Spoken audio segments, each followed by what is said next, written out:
Hello बच्चों, कैसे हैं आप लोग। आशा करते हैं कि आप लोग बहुत अच्छे होंगे। एक बार फिर से आप लोगों का हमारे इस यूट्यूब चैनल में स्वागत है। जैसा कि आप लोग जानते हैं, हमारे चैनल पर क्लास 8 से लेकर 12 तक के जितने भी स्टूडेंट हैं, उन लोगों के लिए हम लोगों ने एक सीरीज़ स्टार्ट किया है और इस सीरीज़ में हम लोग वो सारे क्वेश्चन का डिस्कशन कर रहे हैं जो आपके फाइनल एग्ज़ाम में पूछा जाएगा। इससे पहले हम लोगों ने क्लास 12 के 2 सब्जेक्ट के बारे में अच्छे से क्लियर कर लिया है और साथ ही साथ क्लास 12 के इंग्लिश का जो ऑब्जेक्टिव है, उसके बारे में भी डिस्कशन कर लें और जल्दी ही आप लोग का इंग्लिश स्कोर का सब्जेक्टिव वीडियो अपलोड हो जाएगा। और जो बच्चे क्लास 11 में हैं, आप लोग अगर हमारे चैनल पर कंटिन्यू बने होंगे तो आप लोग जानते हैं हम लोग क्लास 11 के लिए जो 2025 में एग्ज़ाम होने वाला है, ठीक उसी पैटर्न पर हम लोगों ने अपना सेशन शुरू किया है। अगर आप लोग अपडेट रखे होंगे तो आप लोग जानते हैं कि आप लोग का जो है एग्ज़ाम वो एकदम टाइमली लिया जाएगा और इसी मंथ के लास्ट में आप लोग का जो मॉडल पेपर है उसे भी दे दिया जाएगा। जैसे ही मॉडल पेपर आएगा, हमारी जो टीम है वो आप लोग के लिए पूरी प्रॉपर तैयारी करवा देगी। एक और चीज़ ये बोलना चाहेंगे कि आज जो है हम लोग डिस्कशन करने वाला है, ये आपका पार्ट 4 का है। इससे पहले हम लोगों ने पार्ट 3 तक यानी 3 वीडियो जो है इससे पहले अपलोड किया जा चुका है।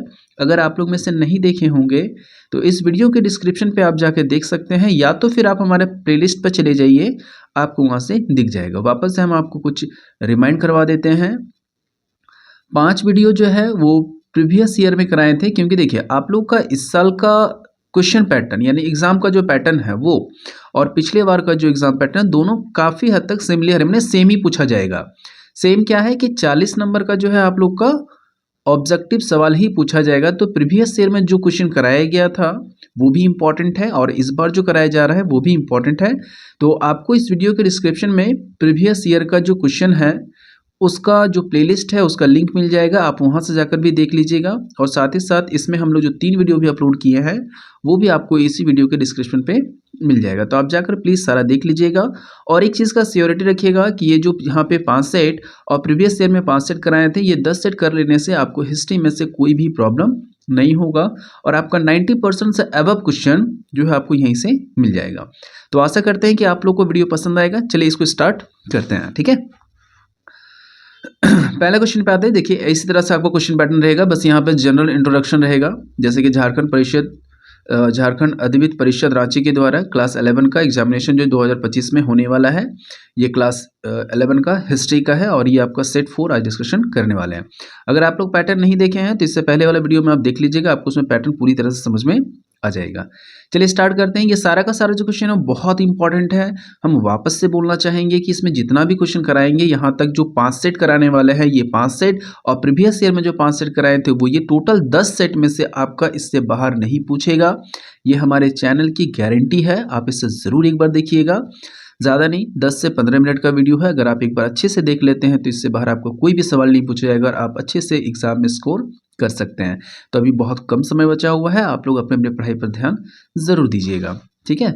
और बाय द वे जो सा भी वीडियो आपको लगता है हमें कमेंट करके बताइएगा, और अगर आप लोग इसके बाद जो इस वीडियो पे चाहते हैं, जिस सब्जेक्ट पर वीडियो चाहते हैं, हमें कमेंट ज़रूर कीजिएगा। चलिए इसके पहले सवाल पर आते हैं। पहला सवाल है, चंगेज़ खान का आरंभिक नाम क्या था। जैसा आप लोग जानते हैं चंगेज़ खान का जो आरंभिक नाम है वो तेमुजीन, ठीक है। तो इसका आंसर हो जाएगा आपका ऑप्शन बी। और तेमुजीन का अर्थ क्या होता है, लौह पुरुष। या लौह पुरुष आप हमारे भारत वाला मत समझिएगा। तेमुजीन का मतलब ही होता है कि लौह प्रवृत्ति वाला पुरुष, जिसका नाम में जो है कठोरता है, मैंने बहुत कठोर स्वभाव का व्यक्ति। तो चंगेज़ खान का जो आरंभिक नाम तो क्या था, तेमुजीन, ठीक है। क्वेश्चन नंबर 2 पर आते हैं। 2 में है, वह कौन सा साम्राज्य था जो विश्व के 3 महाद्वीपों में फैला हुआ था। इसका आंसर हो जाएगा आपका रोमन साम्राज्य। कभी कभी ये सवाल आता है कि रोमन साम्राज्य किन महाद्वीपों में फैला हुआ था। तो इसका आंसर आप लोग लिख लीजिएगा साइड में। पहला था यूरोप, दूसरा उत्तरी अमेरिका, तीसरा है पश्चिमी एशिया, ठीक है। कभी कभी सवाल को ना चेंज कर देता है, तो आप लोग इसके अकॉर्डिंग चलिएगा।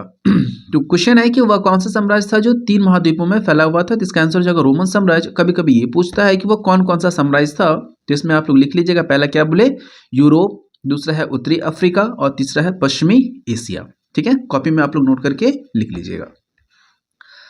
आगे बढ़ते हैं। क्वेश्चन है कि फीफ का क्या मतलब होता है। तो इसका आंसर होता है जागीर। इसका अर्थ क्या है, जागीर। क्वेश्चन नंबर आते हैं 4 पे। बेबीलोन नगर के प्रमुख देवता कौन है? अगर आप लोग इससे पहले वीडियो देखे होंगे तो आप लोग अच्छे से इसका आंसर जानते हैं। बेबीलोन का मतलब क्या होता है? बेबीलोन के जो प्रमुख देवता है वो कौन थे? मर्दुक। Option number B. तो 4 का हो गया बी। 5 नंबर पे आते हैं। 5 में है कि किस काल का कोई लिखित वर्णन ना हो, किसी होना चाहिए, यस ठीक है। जिस काल का कोई लिखित वर्णन ना हो उसे क्या कहा जाता है? तो उसे कहा जाता है पाक ऐतिहासिक काल, यानी ऑप्शन नंबर हो जाएगा बी। क्वेश्चन नंबर आते हैं 6 पे। 6 में है आधुनिक मानव किस प्रजाति का है? तो अभी आप लोग जानते हैं अभी का जो इंसान है वो क्या है? होमोसेपियंस है, यानी ऑप्शन नंबर हो जाएगा सी। क्वेश्चन नंबर आते हैं 7 में। 7 में क्या है कि जापान और चीन के क्षेत्र में आता है, यानी कि जापान और जो चीन है वो कौन कौन से क्षेत्र में शामिल होता है? तो इसका आंसर हो जाएगा उत्तर पूर्व, है ना। उत्तर और पूर्व में ये दोनों देश आते हैं। क्वेश्चन नंबर 8 है, लिखा है लंकाशायर कहाँ स्थित है? तो इसका आंसर हो जाएगा आपका option number B. Question number 8 का बी। आगे बढ़ते हैं क्वेश्चन नंबर 9 में। द लास्ट सपर की चित्रकारी होगा और गलत हो गया है। द लास्ट सपर की चित्रकारी किसने किया था? तो इसका आंसर हो जाएगा आपका Leonardo da Vinci. Option number D. ये क्वेश्चन भी पहले के सेट में कराया गया है, अगर आप चाहें तो वहाँ भी देख सकते हैं। और देखिए आप लोग को जितना भी कराया जा रहा है उसे अपना एक नोट कॉपी में लिख लीजिए। इससे क्या होगा कि बार बार आपको यूट्यूब खोलने की ज़रूरत नहीं होगा। अगर आपके नोटबुक में रहेगा तो आप एग्जाम से पहले क्या है कि नोटबुक को जैसे खोलिएगा तो आपको सारा जो है नोट्स उसमें मिल जाएगा, ठीक है। आते हैं क्वेश्चन नंबर 10 पे। 10th में क्या है कि डॉक्टर सन्यात सेन की जब मृत्यु हुई तो उसके बाद क्वांत जो पार्टी है, क्वांत मिंथ नाम की जो पार्टी थी उसको कौन संभाला था, है ना, नेता कौन बना था? तो इसका आंसर हो जाएगा आपका ऑप्शन नंबर डी, चियांग कोई शेक, ठीक है। क्वेश्चन नंबर आते हैं 11 में। 11 में क्या है कि फ्यूडलिज्म किस भाषा से लिया गया? तो देखिए आपके पास 4 ऑप्शन है और इसका आंसर हो जाएगा आपका ऑप्शन नंबर डी, जर्मन, ठीक है। क्वेश्चन नंबर आते हैं 12 में। कुस्तुंतनिया नगर की स्थापना किसने किया था? तो इसका आंसर हो जाएगा कॉन्स्टेंटाइन। ऑप्शन नंबर सी। और कभी कभी ये भी पूछता है कि कब किया गया था? तो इसका आंसर लिख दीजिएगा 328 ईस्वी में, ठीक है ना। तो कुस्तुंतनिया नगर की जो स्थापना है 328 में कौन किया था? कॉन्स्टेंटाइन ने किया था। तो इसका आंसर हो जाएगा ऑप्शन नंबर सी, कॉन्स्टेंटाइन 328 ईस्वी में। ये जो एक्स्ट्रा बातें बताते हैं इसे आप लोग जरूर नोटबुक में लिखिएगा। क्वेश्चन में आते हैं 13 में। पैगंबर मोहम्मद का जन्म कब हुआ था? तो कभी कभी सवाल ये भी आता है कि पैगंबर मोहम्मद का जो जन्म है वो कब और कहाँ हुआ था? तो इसका जन्म जो है मक्का में हुआ था 570 में। Option number B. तो आप इसका आंसर लिख लीजिएगा मक्का। क्वेश्चन नंबर आते हैं 14 में। 14 में देखते हैं, लिखा है पुनर्जागरण किस देश से आरंभ हुआ था? पुनर्जागरण काल की जो शुरुआत है वो कौन से देश से हुआ था? तो इसका आंसर हो जाएगा आपका option number C, Italy. Question number आते हैं आपका 15 में। मेसोपोटामिया सभ्यता की लिपि क्या थी? तो किलाक्ष्य लिपि। ये आप लोग तो बहुत बार रिपीट सवाल है, ये सवाल बहुत बार पूछा गया है और आगे भी पूछा जाएगा। क्वेश्चन आते हैं आगे, पुनर्जागरण जो है वो किस भाषा से लिया गया है? तो इसका आंसर हो जाएगा फ्रेंच भाषा, ठीक है। क्वेश्चन नंबर आते हैं 17 में। 17 में है कि पूंजीवाद अर्थव्यवस्था का कौन प्रमुख उदाहरण है? तो बात समझिएगा, क्वेश्चन का मतलब है कि पूंजीवाद अर्थव्यवस्था जो है कौन कौन देश अपनाया था? तो इसका आंसर है अमेरिका, ब्रिटेन, जर्मनी और सिंगापुर, है ना। 4 देशों ने जो है पूंजीवादी अर्थव्यवस्था को अपनाया था, जिसमें कौन कौन है? अमेरिका, ब्रिटेन, जर्मनी और सिंगापुर। ये 4 देश मेन थे। तो आपको ऑप्शन में देखिए इसमें तो दिया नहीं है, तो इसका आंसर हो जाएगा अमेरिका। तो एक अमेरिका है, एक ब्रिटेन है, एक जर्मन है और एक सिंगापुर है। तो ऑप्शन के अकॉर्डिंग देखें तो अमेरिका हो जाएगा, लेकिन 4 देश थे। आप 4 देश नोट करके लिख लीजिएगा कि जिन्होंने पूंजीवादी अर्थव्यवस्था को अपनाया था, ठीक है। आगे बढ़ते हैं, क्वेश्चन नंबर 18 में आते हैं। On the origin of species नामक पुस्तक जो है वो किसने लिखा था? तो इसका आंसर हो जाएगा चार्ल्स डार्विन ने किया था। और कभी कभी पूछता है कब किया था? तो इसका प्रकाशन जो हुआ था 24 नवंबर 1859, 1859, ठीक है, लिख लीजिएगा 24 नवंबर 1859, ठीक है। क्वेश्चन नंबर 19 पर आते हैं, छापाखाना का आविष्कार किसने किया था? तो इसका एक मिनट क्वेश्चन पढ़ लेते हैं वापस से। लिखा है कि छापाखाना का आविष्कार जो है किसने किया था, गुटेनबर्ग ने किया था, ऑप्शन नंबर हो जाएगा सी। और कभी कभी ये पूछता है कि कहाँ हुआ था छापाखाना का आविष्कार जो है, कहाँ हुआ था, तो गुटेनबर्गो के द्वारा किया गया था और ये जर्मनी में हुआ था। कब हुआ था, 1454 से लेकर 1455 तक, मैंने 1454 से लेकर 1455 के बीच में ब्रिटेन में गुटेनबर्गो द्वारा छापाखाना का आविष्कार किया गया था। ठीक है, आगे बढ़ते हैं, क्वेश्चन नंबर आते हैं 20 पर। लिखा है पादुआ विश्वविद्यालय कहाँ स्थित है, तो इसका आंसर हो जाएगा इटली, ये इटली में मौजूद है। ठीक है, तो अभी तक हम लोगों ने जो है 20 क्वेश्चन का डिस्कशन किया है। आप लोग को आशा करते हैं कि वीडियो पसंद आ रहा होगा। अगर वीडियो पसंद आ रही है तो आप लोग कमेंट करके हमें ज़रूर बताइए कि आपको वीडियो कैसा लग रहा है। आज से आप लोगों को क्या है कि हर रोज़ इसी टाइम पर अपलोड होगा एक एक वीडियो, जो आपके सब्जेक्ट को लेकर पूरा प्रॉपर तैयारी हो जाएगा। और हर सब्जेक्ट का 5-5 वीडियो जो हमारी टीम लाने वाली है।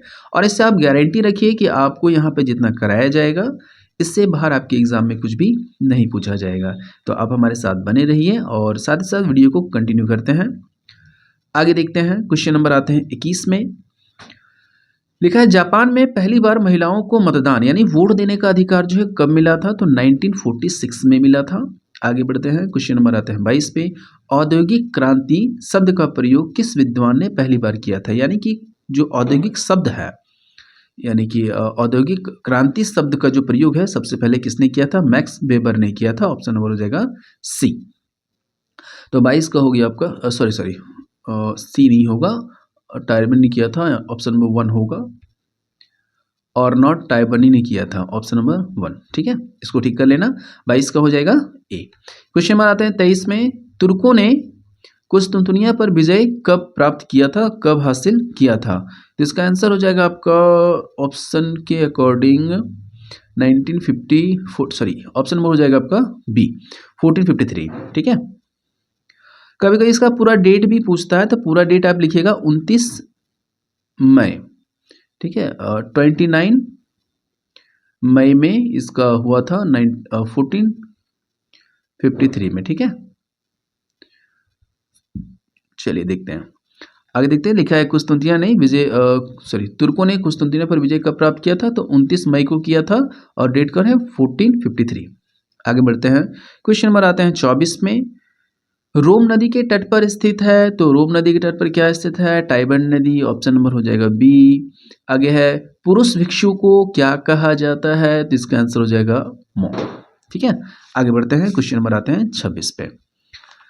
तो देखिए, आप लोग को बताना चाहेंगे, अगर आप लोग में से हमारे चैनल पर अगर कोई कंटिन्यू बने होंगे तो आप लोग जानते हैं कि हमारे चैनल पर जो भी वीडियो बताया जाता है उसमें से 1 या 2 सवाल ऐसा होता है जिसे हम आप लोगों के लिए छोड़ते हैं, यानी कमेंट के लिए छोड़ते हैं। और इस वीडियो के लिए हम कमेंट के लिए क्वेश्चन नंबर जो 26 है इसको छोड़ रहे हैं। आप लोग कमेंट करके बताइएगा कि इसका आंसर कितना होगा। क्वेश्चन क्या है, पढ़ देते हैं। सर्वप्रथम भाप इंजन का आविष्कार किसने किया था, इन्हें सबसे पहले जो है भाप इंजन का आविष्कार किसने किया था। आपके पास देखिए 4 ऑप्शन है, आप कमेंट करके हमको बताइएगा कि इसका आंसर क्या होने वाला है। ठीक है, इसे हम छोड़ देते हैं, आगे बढ़ते हैं। क्वेश्चन नंबर आते हैं 27 में। कृषक द्वारा चर्च को फसल का 10वां भाग देना पड़ता था, जिसे क्या कहा जाता था, जिसे तीत कहा जाता था, इसे कर कहते हैं, है ना। क्वेश्चन नंबर आते हैं आगे, क्वेश्चन नंबर 28 में। प्रतिधर्म सुधार आंदोलन के प्रतिपादन किसने किया था, तो मार्टिन लूथर ने किया था, ऑप्शन नंबर हो जाएगा 1। क्वेश्चन नंबर 29 पे आते हैं। चीन में गणतंत्र की स्थापना किसने किया था, Mao Tse Tung, option number D. Question number 30 पर आते हैं। 30 में है कि डिवाइन कॉमेडी किसने लिखा था, ये भी बहुत इंपॉर्टेंट सवाल है, ये हर बार पूछता है और आगे भी पूछा जाएगा। इसका आंसर हो जाएगा आपका ऑप्शन नंबर सी, दांते ने किया था। याद रखिएगा, एक और चीज ध्यान रखिएगा, डिवाइन कॉमेडी किसने लिखा था और कब लिखा था, कब आप जरूर चेक कर लेना। ठीक है, क्वेश्चन नंबर आते हैं 31 पे 31 पे। वह चौथा खलीफा कौन था जिनकी हत्या जो है कुफा के मस्जिद में की गई थी, तो इसका आंसर हो जाएगा आपका ऑप्शन नंबर बी, उस्मान। ठीक है, ऐसे चौथे खलीफा अली है। क्वेश्चन नंबर 32 पर आते हैं। 32 में क्या है कि हरकारा प्रणाली किस साम्राज्य की प्रमुख प्रणाली थी, यानी ये जो प्रणाली है वो कौन से साम्राज्य में इस्तेमाल किया जाता था, तो इसका आंसर हो जाएगा आपका ऑप्शन नंबर सी, मंगोल साम्राज्य। ठीक है, आगे बढ़ते हैं क्वेश्चन नंबर 33 पे। 33 में क्या है, क्वार्टर राइट पत्थर किस काल का प्रमुख औजार था? यानी कि पत्थरों का औजार है, आप समझ जाइए पूर्व पाषाण काल का होगा, है ना। सबसे स्टार्टिंग का है ना पूर्व पाषाण काल। क्वेश्चन नंबर 34 पर आते हैं। 34 में क्या है? मैडम सर नाइट ड्रीम किसने लिखा था? तो शेक्सपियर ने लिखा था। ऑप्शन नंबर हो जाएगा बी। किस देश का नाम जो है एक पेड़ के नाम पर पड़ा हुआ है? तो ये भी कई बार पूछा है, याद रखिएगा बाबू, ये भी है ना सवाल बहुत बार पूछा है और आगे भी पूछा जाएगा। तो इसका आंसर हो जाएगा आपका ऑप्शन नंबर बी, ब्राजील। ठीक है। क्वेश्चन नंबर आते हैं 36 में। रेड इंडियंस किस देश के निवासियों को कहा जाता है? तो उत्तरी अमेरिका के लोगों को रेड इंडियंस कहा जाता है। क्वेश्चन नंबर आते हैं 37 पे। तो 37 पे क्या है? ऑस्ट्रेलिया की खोज जो है वो किसने किया था? दो सवाल इसमें आता है। ऑस्ट्रेलिया की खोज किसने और कब किया था? तो इसकी जो खोज है वो 1770 में किया गया था। और किसके द्वारा किया गया था? जेम्स कैप्टन कुक के द्वारा किया गया था। आप लिख लीजिएगा 1770, 1770। पूरा डेट क्या है? 19 अप्रैल, है ना। 19 अप्रैल 1770 में जेम्स कैप्टन कुक के द्वारा किया गया था ऑस्ट्रेलिया की खोज। और कोलंबस ने अमेरिका की खोज किया था और वास्को डी गामा ने भारत की खोज किया था। ठीक है, ध्यान रहेगा। आगे बढ़ते हैं। क्वेश्चन नंबर 38 पर आते हैं। 38 में क्या है? दजला और फरात किस नदी की प्रमुख नदियां हैं? तो इराक की हो जाएगा, option number B. Question number आगे आते हैं। अरावाक कहाँ रहते थे? तो देखिए आपके पास चार ऑप्शन दिया हुआ है और अरावाक जो है मेन तौर पर अगर कहा जाए तो ये दक्षिणी अमेरिका और कैरेबियन द्वीप में रहा करते थे। ठीक है ना। अरावाक जो है कहाँ रहते थे? दक्षिण अफ्रीका और कैरेबियन द्वीप में। तो देखिए कैरेबियन द्वीप केवल दिया हुआ है तो एक में हम टिक कर रहे हैं, लेकिन याद रखिए अगर दोनों आएगा तो आप दोनों टिक कीजिएगा। कौन कौन सा? दक्षिणी अमेरिका और कैरेबियन द्वीप। आगे बढ़ते हैं। मानव ने आग पर पकाकर मिट्टी के बर्तन बनाना आरंभ किया था। कब किया था? तो नवपाषाण काल में किया था। ऑप्शन नंबर हो गया ए। तो आशा करते हैं कि आप लोग को ये 40 क्वेश्चन समझ में आया होगा और ये सारा जो क्वेश्चन है बहुत इंपॉर्टेंट सवाल है। तो बाबू एक बार प्लीज आप अपनी कॉपी में जरूर लिखिएगा। अदरवाइज आप हमें कमेंट करके बताइए कि आपको वीडियो कैसा लगा। अगर वीडियो पसंद आ रहा होगा तो आप हमारे चैनल को सब्सक्राइब कर लीजिए और आगे आप लोग की प्रॉपर तैयारी हमारे चैनल पर कराई जाएगी। आपके पास 2 महीने का समय है, 2 महीना एकदम जुड़ जाइए हमारे चैनल के साथ। गारंटी है कि आपका अच्छा मार्क्स आएगा। तो फिर मिलते हैं इसके अगला पार्ट, यानी अगला पार्ट जो होगा इसका सेट 5 होगा। इसके बाद हम लोग दूसरे सब्जेक्ट पर आएंगे। तो तब तक के लिए जय हिंद।